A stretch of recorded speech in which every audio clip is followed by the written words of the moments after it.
Hey guys, this is the Florida Plumber coming at you with another video. Sorry I haven't posted a video in a week. I've been trying to post them every Friday or Saturday. This week's been kind of crazy, so I haven't had, last week's been kind of crazy, so I haven't had a chance. So I figured I'd post a video. This one is going to be on my tips and advice on how to be a good apprentice, or what makes a good apprentice. But before we start, I just want to show you guys.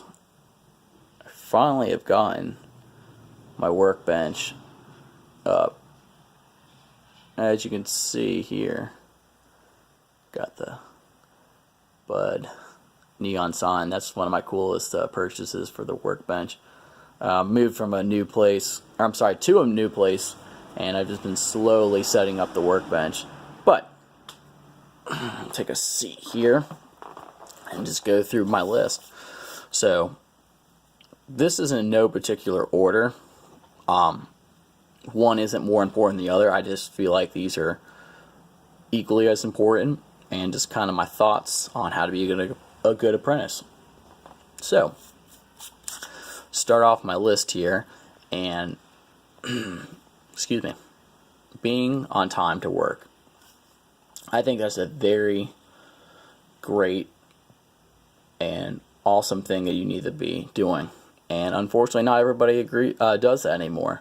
But being to work on time, and when I say on time, I don't mean if you're starting at 7 o'clock, you're getting there right at 7 a.m., jumping out of your truck, pulling tools out.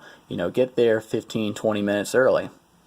And if you're doing that, you can go around, kind of take a look, take the initiative, look around the site, see what's going on. Maybe you guys are still working on the underground and there was some miscommunication, and now the guys are forming up and getting ready to pour, or maybe they think they're going to pour in a certain area, and you can give your boss a heads up. Hey, I noticed in this this certain area it looks like they're getting ready to form concrete and whatnot, and we still haven't finished our underground. Now that's a bit of extreme of an example, but you get what I'm saying.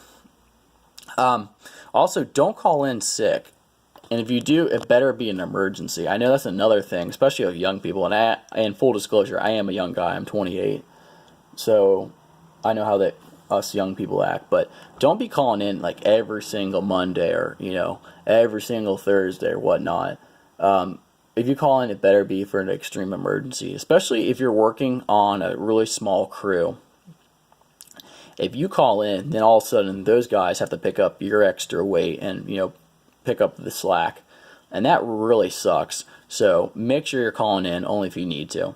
And along with that, be consistently on time. Don't be early on a Monday and then Thursday. Just every single day, strive to be 15, 20 minutes early to work. Get there, kind of relax, for a few seconds, get your stuff out. If you like to eat when you get to the job site, a little quick breakfast, just do all that. Get your stuff ready so when your boss shows up, you're ready to hit the ground running. Now, maybe if you're a lead guy, you can also use that. Well, let me take that back. If you are a lead guy, you can use that time to get there, start unlocking the Connex, the trailer, all the gang boxes. Get stuff ready so when the guys show up, you're all ready, and you're not just all sitting around, playing grab ass until the boss shows up. Moving into the next topic would be having a good attitude, and that doesn't just go with just your job, but just in life in general, having a good attitude. Because you all know those people that have a really crappy attitude. They complain a lot. They just make working with them miserable, and they just make the job miserable. So have a great positive attitude. Don't complain a lot, or don't even complain at all, because honestly, we all have our own personal crap that we're dealing with, and we're just coming to work. We're just trying to do our job, and that's it. We don't want to hear about, oh, blah blah blah blah blah, this job sucks. Yes, we're all in this together. Yeah, the job sucks at times, but you don't need to be constantly talking about that. That's also kind of going into don't being a crybaby. Nobody wants to hear a crybaby, or someone goes to your office and says, oh, so-and-so is picking on me, so-and-so is making fun of me, blah, blah, blah, blah, blah. I mean, if you have a problem with people, you really need to be saying it to their, bringing it up to them. or going to your foreman, but whatever. That's a different video. But the last kind of part to having a good attitude is, remember, nothing is below you. Starting off, you're going to be digging ditches. You're going to be, organizing fittings, organizing the trailer. Just keep that in mind. But even as a plumber, you're still going to have to dig at times. But nothing is beneath you. Everything we're doing, is something that we all have to do. It's not just, oh, we're singling you out and you have to dig.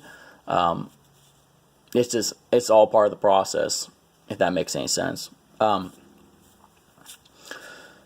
Next on the list would be asking a lot of questions. If you're an apprentice, most likely you are fresh out of high school, or maybe you're transitioning from a different trade into plumbing, or you're going from an office job. Maybe you went to college and you hated it, and now you just want to learn a trade. What I'm trying to get at is, most likely you're going to be starting off with little to no skill of that particular trade. So the best way to learn is by asking lots of questions. Try not to overdo them, but you know what I mean. Ask questions. Why are we doing it a certain way? Ask about the material and different methodologies of how you're doing stuff, and learn from everybody. You can learn from everybody. Two great resources that you can also use as well is there's a website called plumberzone.com, and that is a online forum, and you can hop on there and you can learn all kinds of cool stuff. You can ask questions on there as well, and get advice from different plumbers from all over the place. And then also hop on YouTube as well. There's a lot of great channels out there. I know if you get on my channel, you can see some of the channels I'm subscribed to, and there's a lot of great content on some of those channels as well. And you can learn all kinds of cool stuff from that too. So like I said, just don't be afraid to ask questions. Now, mind you, there's going to be people that you meet in the trade, unfortunately, that they're not always going to be willing to teach you stuff, and that's okay. Get past it. There's going to be a lot of angry grouches out there.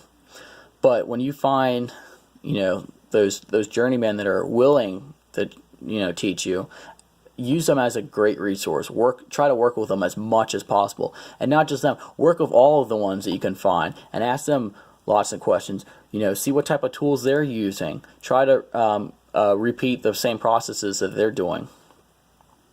And I'm sorry, this probably could have gone up into the having a great attitude, but right off the bat, don't expect to be a boss.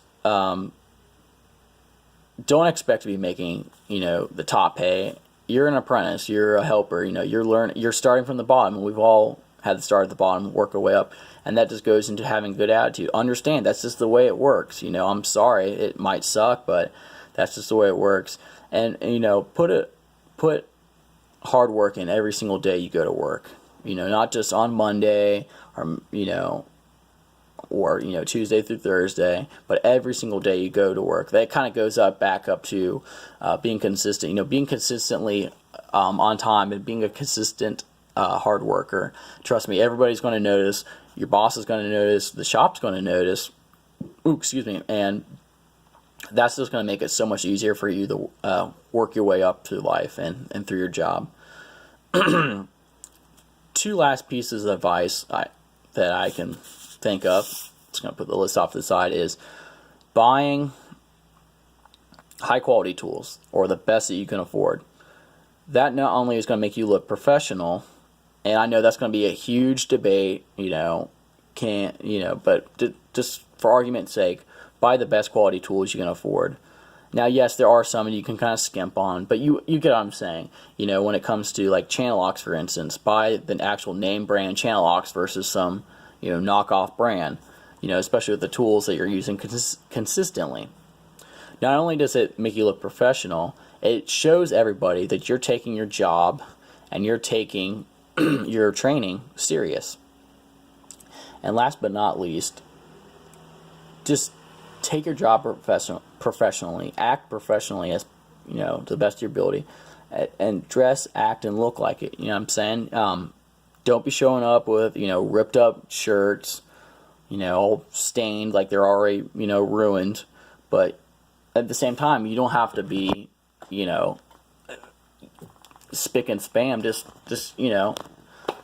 if your company provides you with, company T-shirts or uniform, make sure they're clean to a certain extent. And if they give you a company T-shirt, make sure you're wearing it on a daily basis. Just act professionally. Show up on time. Do what you say you're going to do. Work hard. We all know how to do it. It doesn't always get done. So like I said, those are a few of my pieces of advice and tips and whatnot on how to be a good apprentice. So hopefully you guys like that, and there should be more videos to come. Thanks.